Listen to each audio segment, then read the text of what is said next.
एक प्रश्न आहे की भारत पाकिस्तान युद्ध कोणत्याही परिस्थितीत होऊ शकतं असं एकंदरीत चित्र आहे. तुमचं काय मत आहे या सगळ्या हल्ल्यावर आणि ह्या युद्धाच्या अनुषंगाने? एक आपण समजून घेतलं पाहिजे. मुळात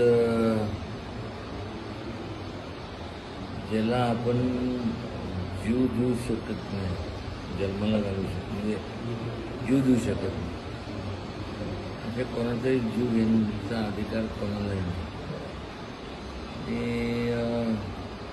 आणि वरच्यावर तर घडत असतंच.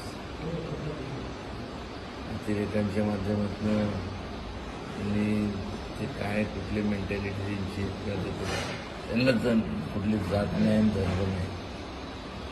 म्हणजे परवा जो प्रकार घडला ते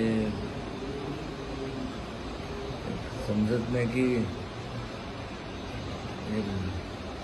प्राण्यांमधला सगळ्यात हुशार जर कोण असेल तर माणसाचं नाव घेतलं जातं, कारण की थोडी बुद्धी दिली. पण परवाचे असे प्रकार जेव्हा आपण पाहतो तेव्हा असं म्हणायची वेळ आली, प्राणी परवडले पण माणसं नाही. कारण एवढा किळसवाणी प्रकार, एवढं म्हणजे काय शब्दात काय म्हणजे वर्णन करता येत नाही म्हणण्यापेक्षा वेदना होतात. आणि अशी जी काय लोक आहेत त्या सर्व लोकांना कधी पण असो गुन्हेगारी थांबवायची असेल आणि त्याला जर तुम्हाला जर मनापासून थांबवायचे असेल तर तिथं काही बघता काम नाही. ज्युव्हेनाईलच्या खाली 16 वर्षाचं आहे, 17 वर्षाचं आहे, त्यामुळे त्याला कळत नाही. काय कोणाला सुट्टी द्यायची नाही, कारण की अलीकडं ह्याच लोकांचा, ह्याच कॅटेगरीमधल्या मुलांचा मुलींचा उपयोग जास्त केला क्राईमसाठी.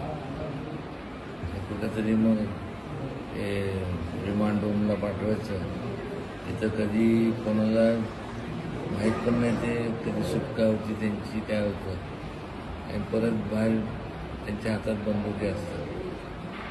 जेव्हा एखाद्याला कळतं हे कसं हातात पकडलं झालं, आणि तो जर कोणाला जर मारू शकत असेल तर असे लोक नसलेले परवडले, कोणी पण असतं. आणि यांचा खात्मा झालाच पाहिजे. जे कोण असतील, टेररिस्ट असतील किंवा जे काय कॅम्प्स असतील, उडायला पाहिजे. तुम्हाला काय वाटतं या सगळ्या पार्श्वभूमीवर भारत पाकिस्तान युद्ध झालं पाहिजे असं वाटतंय? भारत पाकिस्तान युद्ध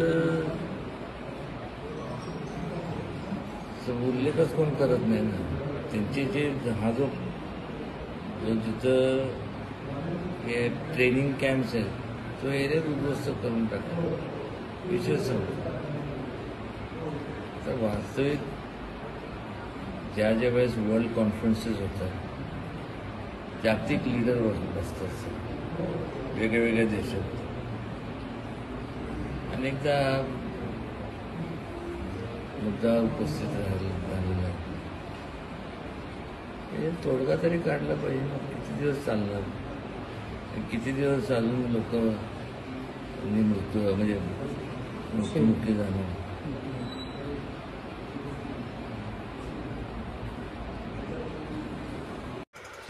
नवीन घडामोडी पाहण्यासाठी आजच आम्ही मुंबईकर 24 तासला लाईक करा, सबस्क्राईब करा आणि अपडेट रहा.